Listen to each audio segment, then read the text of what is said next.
Hello students, আমি Gautam sir আবারও এসে গেলাম সেই ম্যাথ ক্লাসের জন্য। ভালো আছে সবাই? Hope you all are fine, ভালো থাকবে। তো গত ক্লাসে আমরা ক্লাস 8-এর একটা চ্যাপ্টার করেছিলাম, রাশিগুলোর তুলনা আর কম্পেয়ারিং কোয়ান্টিটিস। ওটার মধ্যে আমরা অনেক কিছু আলোচনা করেছি, শতকরা আলোচনা করেছি, তারপর লাভ ক্ষতি আলোচনা করেছি, তারপরে কর ছাড় এগুলো আলোচনা করেছি, তারপরে চক্রবৃদ্ধি সুদ এগুলো আলোচনা করেছি। তো ওই ওই যে জিনিসগুলো আমরা আলোচনা করেছি, এগুলো আমরা মানে এগুলো যে বেসিক থিংগুলো আছে ওইগুলো আলোচনা করা হয়েছে। এবার ওই লাভ ক্ষতি, চক্রবৃদ্ধি সুদ, সরল সুদ, ওইগুলো আমরা কীভাবে এগুলা ইউটিলাইজ করবো, ওইগুলো আমরা এই ফর্মুলাগুলো ব্যবহার করে একটা নিউমেরিক্যাল অথবা একটা অঙ্ক আমরা কীভাবে সলভ করব। তো আমরা আজকে ক্লাসটা ওই ফর্মুলাগুলো ব্যবহার করে আমরা কীভাবে ওই সমস্যাগুলোর সমাধান করব তা নিয়ে আজকে ক্লাসটা আমরা করব। তো এর আগে আমি বলে দিচ্ছি যে গত ডেটে যে আলোচনা হয়েছিল নিশ্চয়ই তোমরা ঘরে পড়াশোনা করেছো এবং ওই ফর্মুলাগুলো দেখেছো। তো আজকে স্পেশালি ওই চ্যাপ্টার থেকে মানে এই রাশিগুলোর তুলনা এবং কম্পেয়ারিং কোয়ান্টিটিস যে চ্যাপ্টারটা আছে ওইখান থেকে স্পেশালি দুটো টপিক আমি আলোচনা করব, যে টপিকগুলো একটু ম্যাক্সিমাম স্টুডেন্টে একটু মানে ভয় পায়। তো দ্যাটস ওয়াই ওই দুটো টপিক স্পেশালি যেটা হচ্ছে নাম্বার 1 হচ্ছে প্রফিট অ্যান্ড লস, লাভ এবং ক্ষতি, আর সেকেন্ড যেটা হচ্ছে চক্রবৃদ্ধি সুদ, দ্যাট ইজ কম্পাউন্ড ইন্টারেস্ট। তো this two topics are most important in this chapter. Specially এগুলো আমাদের যে রিয়েল লাইফ আছে, আমাদের যে আমরা বাজারে যাই বা কোনো শপিং মলে যাই, কিছু আমরা কিনতে যাই, বা যারা বিজনেসম্যান আছে ওদের ক্ষেত্রে এই টপিকগুলো, এই দুইটা টপিক খুবই জরুরি এবং সবার জন্যই এগুলা দরকার। তো লাভ এবং ক্ষতি এই দুইটা পার্ট এবং দুইটা যে অংশ আছে ওই চ্যাপ্টারের, এগুলো কীভাবে হয় ওই ফর্মুলার মাধ্যমে আমি আজকে তোমাদের আলোচনা করব। এছাড়া একটু বলবো মূল্য নিয়ে। মূল্যর যে দুটো পার্ট ছিল, এটা হচ্ছে ক্রয় মূল্য আর এটা ছিল বিক্রয় মূল্য। আমরা যেই টাকা দিয়ে কিনছি এটা হচ্ছে ক্রয় মূল্য, আর দোকানদার যে টাকা দিয়ে বিক্রি করছে ওইটা ছিল বিক্রয় মূল্য। তো এখানে ক্রয় মূল্য, বিক্রয় মূল্য, এখানে ওই অংশগুলো এখানে আসবে। তো আমি প্রথম যে পার্টটা আলোচনা করব ওটা হচ্ছে প্রফিট ও লাভ। তো তোমরা দেখো, লাভ আর প্রফিট। তো সাধারণত আমরা যখন বাজারে যাই বা দোকানদারের কাছ থেকে কোনো জিনিস কিনতে যাই, জানি দোকানদার আমাদের কাছে যে জিনিসটি বিক্রি করছে ওইখানে উনি লাভ ছাড়া বিক্রি করছেন না। তো এখানে লাভ জিনিসটা সাধারণত আমরা নর্মালি যেভাবে বুঝি যে উনি যেই টাকা দিয়ে ওই জিনিসটা কিনেছেন ওই টাকা থেকে একটু বেশি দামে আমাদের কাছে বিক্রি করেছেন, তখন বুঝি ওনার কিছু লাভ হয়েছে। তো লাভ ছাড়া তো উনি আর বিক্রি করবেন না। তো এখানে লাভ আর প্রফিটটা কীভাবে আসছে, ধরো এখানে আমি একটা বাল্ব নিলাম, কোনো দোকান থেকে একটা বাল্ব কিনে নিলাম।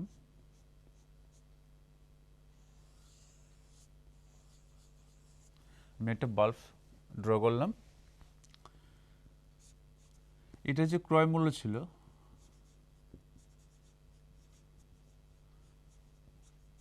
ধরো 10 টাকা, দোকানদার এই বাল্বটা 10 টাকা দিয়ে কিনে এনেছেন। এবার যখন আমরা গেলাম দোকানের মধ্যে ওই বাল্বটা কেনার জন্য, তখন দোকানদার আমাদের কাছে এই বাল্বটা বিক্রয় করেছেন কত টাকায়? 12 টাকায়। তাহলে তোমরা এখানে অবজার্ভ করে দেখো, এই বাল্বটার কস্ট প্রাইস মানে ক্রয় মূল্য হচ্ছে 10 টাকা, ওর সেলিং প্রাইস বিক্রয় মূল্য হচ্ছে 12 টাকা। তো এখানে 2 টাকা বেশি আছে বিক্রয় মূল্য, আর ক্রয় মূল্য তোমার 10 টাকা। তাহলে দেখি বোঝা যাচ্ছে যে বিক্রয় মূল্য ক্রয় মূল্য থেকে বেশি। তাহলে এক্ষেত্রে আমরা ক্রয় মূল্য যে পার্টটা আছে এটাকে আমরা শর্টলি লিখি সিপি, আর বিক্রয় মূল্য লিখি এসপি। কারণ কস্ট প্রাইস, ক্রয় মূল্য, সেলিং প্রাইস, বিক্রয় মূল্য। তো এখান থেকে আমরা এই ক্ষেত্রে আমরা দেখতে পেলাম সেলিং প্রাইস কস্ট প্রাইস থেকে বেশি। তো আমি একটা গ্রেটার দেন সিম্বল দিয়ে বুঝিয়েছি, selling price greater than cost price. তো এই যখন selling price greater cost price থেকে বেশি হবে তখন তোমরা বুঝবে এখানে লাভ হয়েছে বা প্রফিট হয়েছে। তাহলে আমরা এখানে প্রফিটকে লিখতে পারি selling price minus cost price. তাহলে এখান থেকে ক্লিয়ার বোঝা গেল, যদি সেলিং প্রাইস 12 টাকা হয় এবং কস্ট প্রাইস 10 টাকা হয় কত টাকা লাভ হয়েছে। তো মোস্ট অফ দ্য স্টুডেন্ট তোমরা মুখোমুখি ক্যালকুলেশন করতে পারছো। তাহলে 12 থেকে 2 মাইনাস করে দাও, 2 টাকা। তাহলে ₹2 তোমার প্রফিট হয়েছে। তো এখানে আমরা যদি নাম্বারটা এইভাবে অ্যারেঞ্জ করি, তো এখানে 2 দিয়ে লিখলাম, এখানে 12, এখানে 10। তো এখানে আমরা বুঝে গেলাম যে 12 টাকা সেলিং প্রাইস, 10 টাকা কস্ট প্রাইস, আর প্রফিট হলো 2 টাকা। এই ফর্মুলা থেকে আমরা একটু মডিফাই করে লিখতে পারি। এবার ধরো আমি কোনো ক্ষেত্রে তোমাকে লাভ দেওয়া আছে এবং ক্রয় মূল্য দেওয়া আছে, বলো বিক্রি মূল্য কত হবে। তো ডাইরেক্টলি তুমি এখান থেকে মডিফাই করে নিতে পারো। তাহলে সেলিং প্রাইস মানে কি বিক্রয় মূল্য, তাহলে বিক্রয় মূল্য লিখতে পারি। এখান থেকে যদি মডিফাই করি তাহলে বিক্রয় মূল্য কী ছিল 12। এটা দেখানোর পেছনে উদ্দেশ্য হচ্ছে তুমি ফর্মুলাগুলো কীভাবে জেনারেট করবে, নিজে থেকে তুমি কীভাবে মডিফাই করে নেবে। তাহলে এখানে আমি নাম্বার করলাম 12। তাহলে 12 বানাতে হলে দেখো এখানে আছে 2, এখানে আছে 10। তো 10-এর সঙ্গে 2 যদি প্লাস করো তাহলে 12 হবে। তাহলে আমি বলতে পারি প্রফিটের সঙ্গে কস্ট প্রাইস যদি প্লাস হয় তাহলে সেলিং প্রাইসের সমান হবে। তাহলে এখানে লিখতে পারি profit plus cost price, that is, সেটা ছিল 2, 10। তাহলে 10 + 2 12, আর এখানে 12। তাহলে ম্যাচ হয়ে গেল বোথ সাইড। অ্যানাদার ওয়ান, এবার তুমি ক্রয় মূল্য বার করবে। তোমাকে বিক্রয় মূল্য দেওয়া আছে আর লাভ দেওয়া আছে, বললো তোমার ক্রয় মূল্য কত হবে। Selling price and profit given, asked to find cost price. তাহলে কস্ট প্রাইস এখানে কি আছে 10। তাহলে এই পার্ট থেকে যদি আমরা মিলাই, এই লাইন থেকে দেখো এখানে 10 আছে, তাহলে আমাকে 12 আর 2 দিয়ে 10 বানাতে হবে। তাহলে কি করে বানাবো, সিম্পল, 12 থেকে 2 মাইনাস করে দেবো, তাহলে 10 হয়ে যাবে। তাহলে আমি যদি ফর্মুলাটা অ্যারেঞ্জ করি তাহলে হবে selling price minus profit, that is equal to cost price. তাহলে এখানে আমি লিখব সেলিং প্রাইস মাইনাস প্রফিট, এটা ছিল 12, ওইটা 2। তাহলে দেখো 12 থেকে যদি 2 মাইনাস করো 10-এর ইকুয়াল হচ্ছে। তো এখানে নাম্বারগুলো আমরা নিয়েছি কি, নাম্বারগুলো নিয়ে করলে কি আমাদের ব্রেন তাড়াতাড়ি কাজ করবে, সেই কারণে আমরা নাম্বারগুলো নিয়েছি। এই নাম্বারগুলো দিয়ে আমরা কী করে সেট আপ করে আমরা ফর্মুলাগুলো জেনারেট করে নিয়েছি।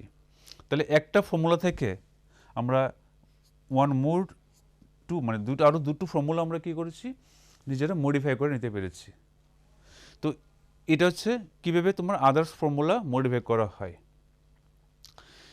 এইভাবে আমরা সেলিং প্রাইস, কস্ট প্রাইস এবং প্রফিট থেকে এবার শতকরা লাভ মানে প্রফিট পার্সেন্ট কত, এটা আমরা বার করতে পারবো। তো এর জন্য আমাদের সেপারেট ফর্মুলা আছে।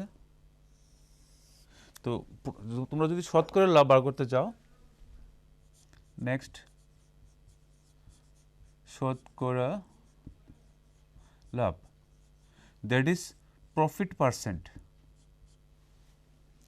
এখানে তো ফর্মুলা হচ্ছে মোট লাভ, দ্যাট ইজ প্রফিট। মোট লাভ নিচে হবে ক্রয় মূল্য, দ্যাট ইজ সিপি ইন্টু 100%। কারণ কোনো একটা ভগ্নাংশকে যদি পার্সেন্টে কনভার্ট করতে হয় তাহলে 100 দিয়ে ইন্টু করতে হয়। তো সেই কারণে শতকরা লাভের সূত্র হচ্ছে লাভ বাই ক্রয় মূল্য ইন্টু 100%। তো প্রফিট বাই সিপি ইন্টু 100%, এটা হলো তোমার শতকরা লাভের সূত্র।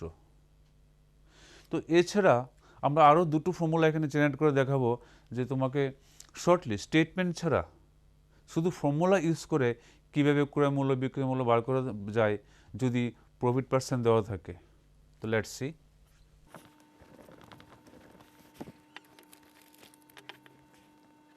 এখন কেস 1,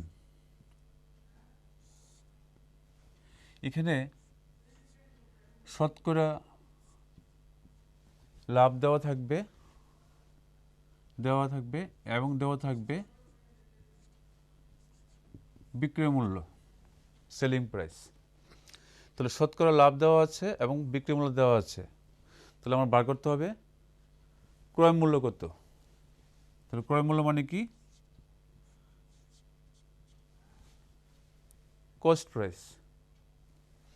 তাহলে ক্রয় মূল্য আমরা এখানে বার করছি, এটার জন্য ফর্মুলা সেট হবে 100 ইন্টু বিক্রয় মূল্য বাই 100 প্লাস প্রফিট পার্সেন্ট। তো এখানে ক্রয় মূল্য আমরা পেয়েছি 100 ইন্টু বিক্রয় মূল্য বাই 100 প্লাস শতকরা লাভ, দ্যাট ইজ প্রফিট পার্সেন্ট। এই ফর্মুলা ব্যবহার করে আমরা ডাইরেক্টলি ক্রয় মূল্য বার করতে পারবো। এটা ছিল আমার কি? ক্রয় মূল্য।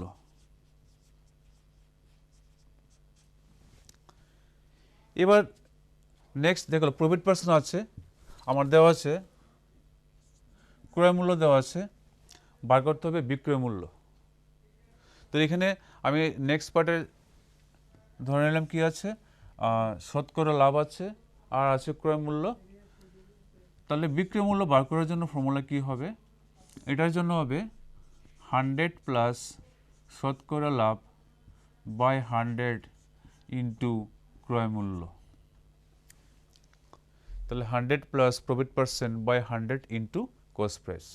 So it is another formula to find the selling price, or this is for cost price. So when profit percent and cost price given, then this is, or when profit percent and selling price given, then this is. তো এই হলো তোমার দুটো formula.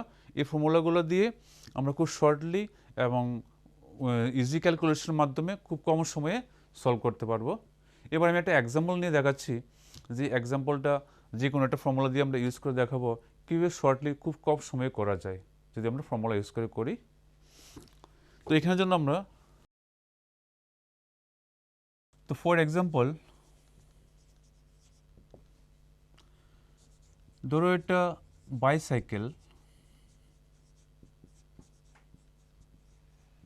এটা বাইসাইকেলের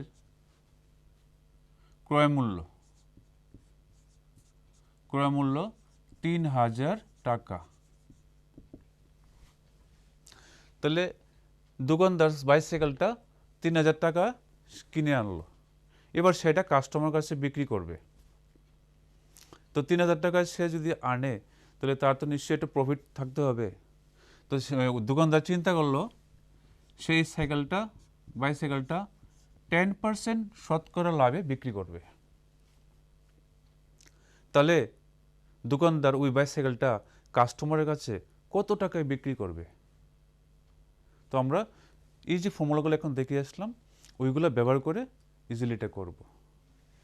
তো এখানে সুতরাং যখন শতকরা লাভ এবং ক্রয় মূল্য দেওয়া থাকে তখন ফর্মুলা ছিল সেলিং প্রাইসের অর্থাৎ বিক্রয় মূল্যের 100 plus profit percent by 100 into cost price. এখন আমরা মানগুলো বসিয়ে দেব। শতকরা লাভ ছিল 10, এখানে 10, নিচে 100, আর ক্রয় মূল্য ছিল 3000 টাকা। এটা প্লাস করলে হয় 110, এখানে আছে 100, এখানে আছে 3000। ইজিলি কেটে দাও, এখানে দুটো জিরো, এখানে দুটো জিরো, নিচে 1 হয়ে গেল, আর কিছু করার দরকার নেই। এবার আমি যদি উপরে ইন্টু করে দিই তাহলে হবে 3300। তাহলে দেখো তো দোকানদার সাইকেলটা 3000 টাকা দিয়ে কিনে 10% শতকরা লাভে সে দোকানদার কাস্টমার কাছে বিক্রি করলো।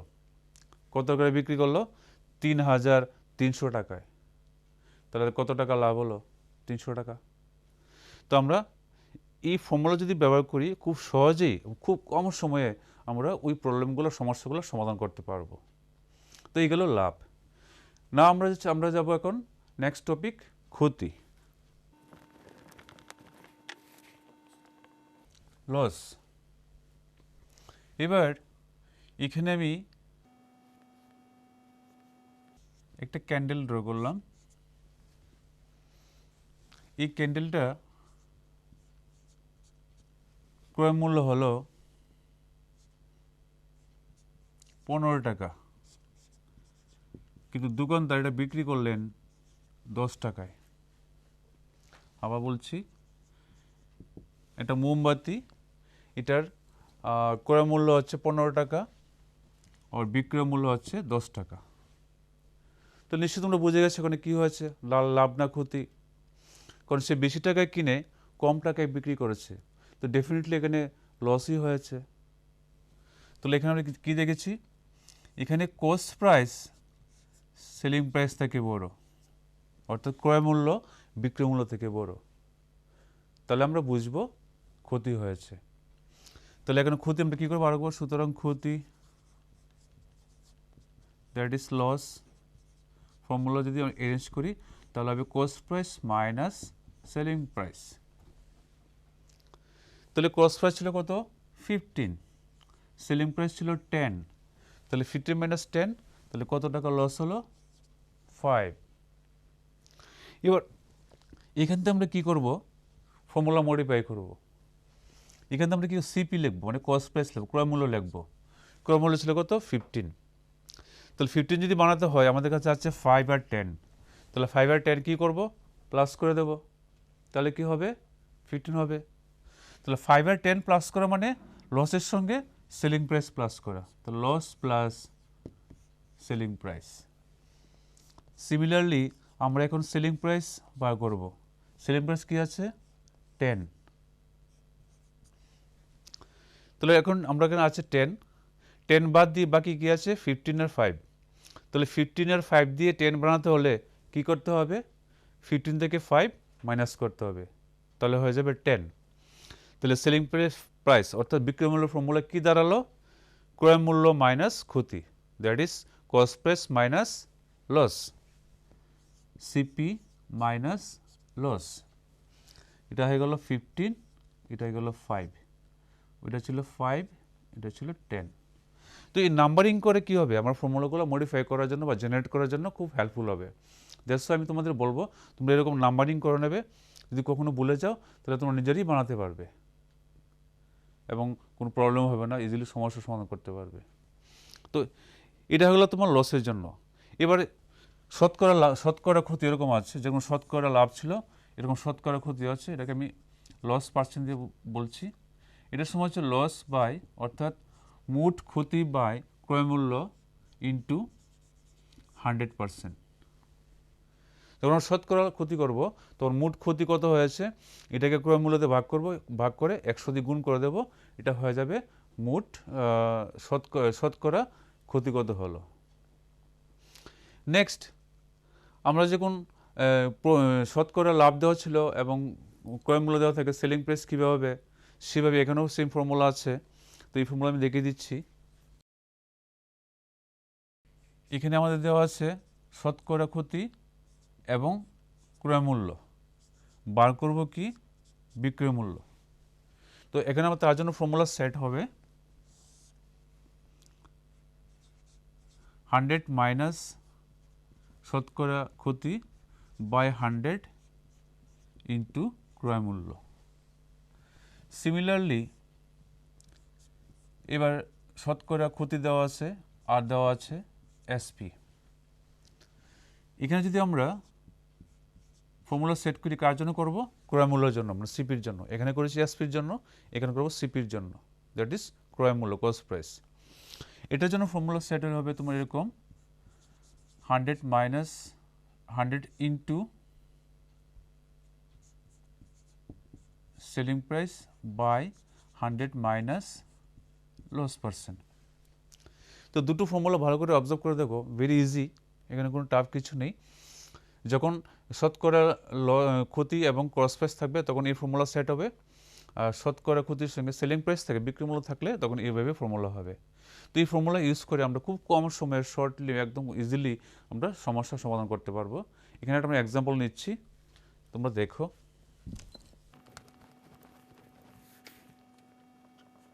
ধরো কোনো একটা জিনিসের দাম অর্থাৎ ক্রয় মূল্য 5,000 টাকা। এবার কোন এক দোকানদার এই জিনিসটা 10% ক্ষতিতে বিক্রি করলো। দোকানদার জিনিসটা কত টাকা দিয়ে কিনলো? 5,000 টাকা দিয়ে, কিন্তু সে কাস্টমারের কাছে, খরিদ্দারের কাছে 10% ক্ষতিতে বিক্রি করলো। কোনো একটা কারণে হয়তো বা সে 10% ক্ষতিতে বিক্রি করলো। তাহলে সে কত টাকায় বিক্রি করলো? তাহলে এই ক্ষেত্রে আমার বার করতে হবে কি? বিক্রয় মূল্য। তো আমাদের দেওয়া আছে শতকরা ক্ষতি এবং ক্রয় মূল্য, that is loss percent and cost price.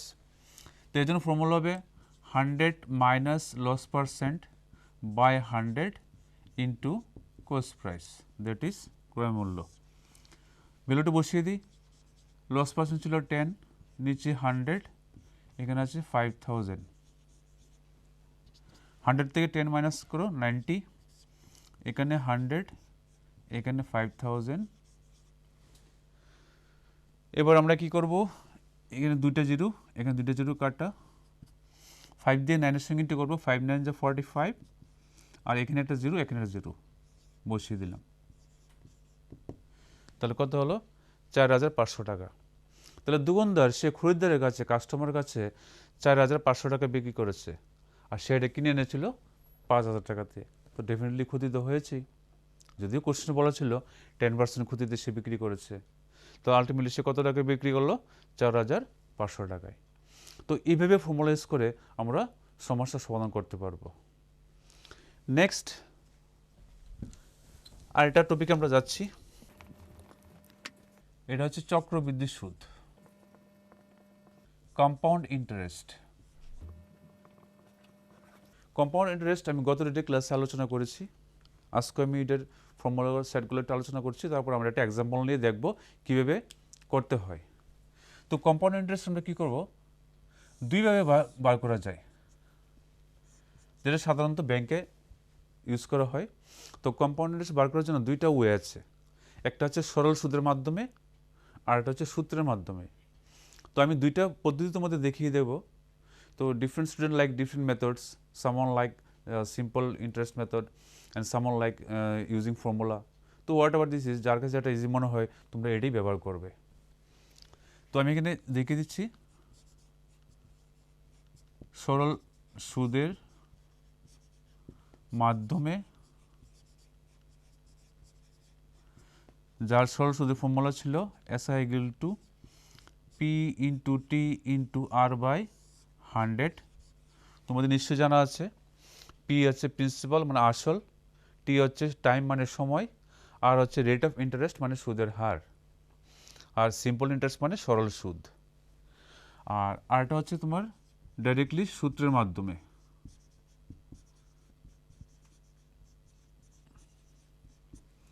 এখানে কম্পাউন্ড ইন্টারেস্ট বার করার জন্য সূত্র হচ্ছে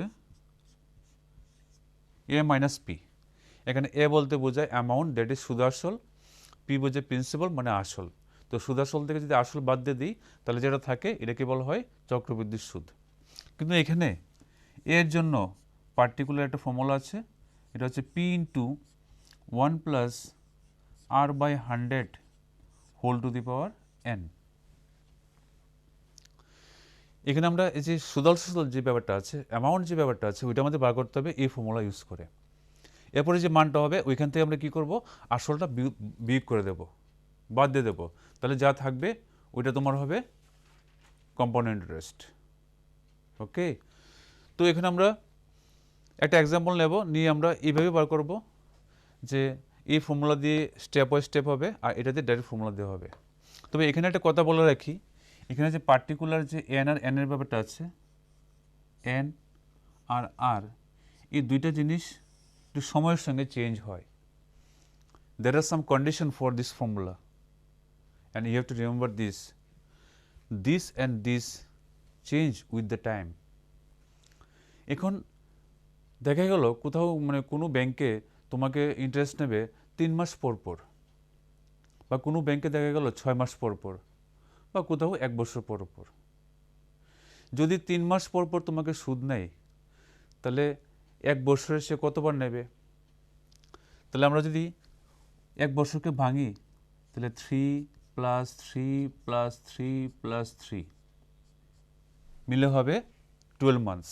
3 + 3 + 3 + 3 হবে তোমার কি 12 মান্থস, অর্থাৎ 12 মাস মানে 1 ইয়ার। তাহলে 1 ইয়ারে আমি কতবার ভাঙলাম 3 মাস, কতবার সুদ দিতে হবে 1 2 3 4। তাহলে তোমার যদি 3 মান্থস করে বোঝানো হয় তাহলে তোমার এন হবে, এনের মান হবে 4। সেমভাবে এখানে আর কে কী করতে হবে, আর এর মান তোমাকে আর কে 4 দিয়ে ভাগ করে নিতে হবে, মানে সুদের হারকে 4 দিয়ে ভাগ করতে হবে। যদি বলে থাকে এটা 6 মাস 6 মান্থস, তাহলে তোমার বছরে তুমি 2বার সুদ দেবে, কারণ 6 + 6 1 ইয়ার মানে 1 বছর। তাহলে এখানে আমি এনের মান হবে 2, আর যে এনটা লিখছি এটাকে বলা হয় সুদ পর্ব, দ্যাট ইজ কনভার্সন পিরিয়ড। তো এখানে সেম সুদের হার এটাকে তোমার কি হবে 2 দিয়ে ভাগ হয়ে যাবে। আর যদি বলে 1 বছর 1 ইয়ার, তাহলে তোমার এনের মান ডাইরেক্টলি 1 হয়ে যাবে, আর এখানে আর কিছু চেঞ্জ হবে না, যা আছে তাই থাকবে, কারণ আরকে তুমি যদি 1 দিয়ে ভাগ করো আলটিমেটলি এটা আরই হয়। তো এই কয়েকটা কন্ডিশন মনে রাখতে হবে বা শর্ত মনে রাখতে হবে এই ফর্মুলা ব্যবহার করার জন্য, দ্যাট ইজ ইম্পর্ট্যান্ট। তো আমরা একটা এক্সাম্পল নিয়ে চেক করছি যে কম্পাউন্ড ইন্টারেস্ট যে চক্রবৃদ্ধি সুদটা আছে কী ব্যবহার করতে হয় সরল সুদের মাধ্যমে এবং ফর্মুলার মাধ্যমে। তো এক্সাম্পলটা আমি নিচ্ছি এখানে। ফর এক্সাম্পল 8,000 নিলাম আমি প্রিন্সিপাল মানে আসল। তো কোনো এক ব্যাংক থেকে কোনো এক ব্যক্তি 8,000 টাকা সে লোন নিল, কত সুদের হারে 5% সুদের হারে, 5% সুদের হারে লোন নিল। 8,000 টাকা 5% সুদের হারে, সময় কত, ব্যাংক থেকে সময় নিল 2 বছর। তাহলে 8,000 টাকা 5% সুদের হারে 2 বছরের জন্য সে ব্যাংক থেকে লোনটা নিল। তাহলে 2 বছর পরে ব্যাংক ওই ব্যক্তি থেকে কত টাকা নেবে, তাহলে চক্রবৃদ্ধি সুদ কত হবে আমরা 2 ব্যবহার করব। তো আমি এখানে একটা পার্ট করে নিচ্ছি। এখানে আমরা করব কি, এই যে প্রথম বছর সুদ কত হবে আমরা বার করে নেব I1, মানে সরল সুদের ফর্মুলা দিয়ে বার করব। ফর্মুলা কী ছিল, PTR/100। তো P × T × R/100। এখানে P কত আছে 8,000, টাইম হচ্ছে তোমার 1 বছর, এখানে 5, এখানে আছে তোমার 100, 0 0 কাটা, 5 × 8 40, আর আছে আরেকটা 0। এগুলো প্রথম বছরে।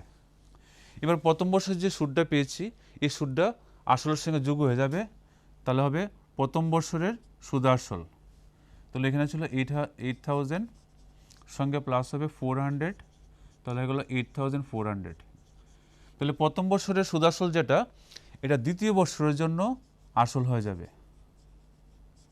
তো দ্বিতীয় বছরে আমরা সুদটা হবে আবার সেম ফর্মুলা PTR/100। তাহলে এখানে আসল হচ্ছে 8,400, টাইম আবার 1, আর তো তোমাকে আগেই দেওয়া আছে সুদের হার 5%, নিচে 100, 0 0 কাটা, 5 দিয়ে ইন্টু করো, 5 × 4 20, 0 carry 2, 5 is 40, 42, 420। তাহলে I1 এবং I2 দুইটা মান আমরা পেয়েছি, একটা হচ্ছে 400 আর একটা হচ্ছে 420। তাহলে এই ক্ষেত্রে কম্পাউন্ড ইন্টারেস্ট হবে I1 + I2, দ্যাট ইজ 400 + 420 = 820। এইগুলো আমরা সরল সুদের মাধ্যমে। এখন এটা বড় স্টেপ, 2 বছর থেকে 2টা স্টেপ হয়ে গেছে, 3 বছর হলে আরও বড় স্টেপ হবে। এবার সিম্পল আমরা জাস্ট শর্টলি ফর্মুলার মাধ্যমে কী করব দেখিয়ে দিচ্ছি। এখানে আমরা প্রথমে কী করব, সি এর জন্য আমার লাগছে এ মাইনাস পি।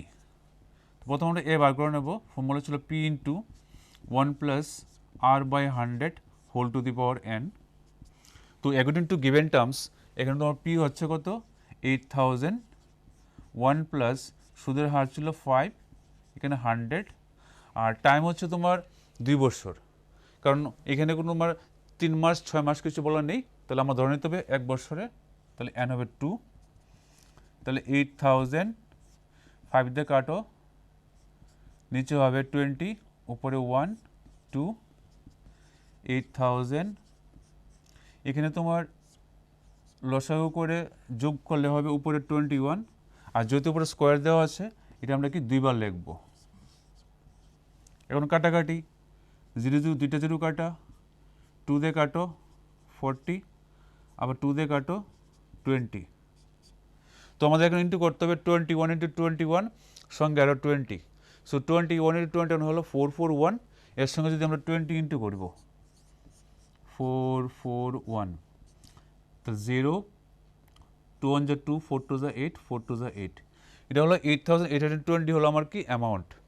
এবার এখান থেকে আমরা কী করব, ওই প্রিন্সিপালটা মাইনাস করে দেব।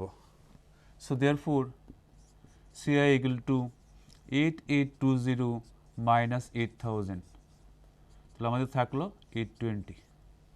তো তোমরা শুধু এই জায়গাটা দেখো, এখানে 820 টাকা, এখানে আছে 820 টাকা, মানে 820, 820। তো what ever the way or methods, যেটা তোমাদের কাছে ইজি মনে হয় ওই মেথডটা তোমরা অ্যাপ্লাই করে করবে। তবে এখানে তোমার কি সময় কম লাগবে, ক্যালকুলেশন একটু টাফ হতে পারে, বাট এত টাফ না, কিন্তু এখানে একটু সময় বেশি লাগবে, স্টেপ বেশি হবে, স্টেটমেন্ট বেশি থাকবে। তো আমি কম্পারিজনলি বলবো স্টুডেন্ট যেটা লাইক করে, যে মেথডটা লাইক করে ওইটাই যেন অ্যাপ্লাই করে। তো এই ছিল আজকের ক্লাসে যে মেইন পয়েন্টটা ওই চ্যাপ্টারের, রাশিগুলো তুলনা হবে কম্পাউন্ডিং কোয়ান্টিটিসের মধ্যে profit and loss and compound interest. তো ভালো করে করবে, খুব ভালো করে সবাই লিখে নিয়েছো, তো ঘরে প্র্যাকটিস করো, তো অনেক কিছু শেখা হবে। তো আজকের জন্য এখানেই শেষ করলাম, বাই বাই এভরিওয়ান।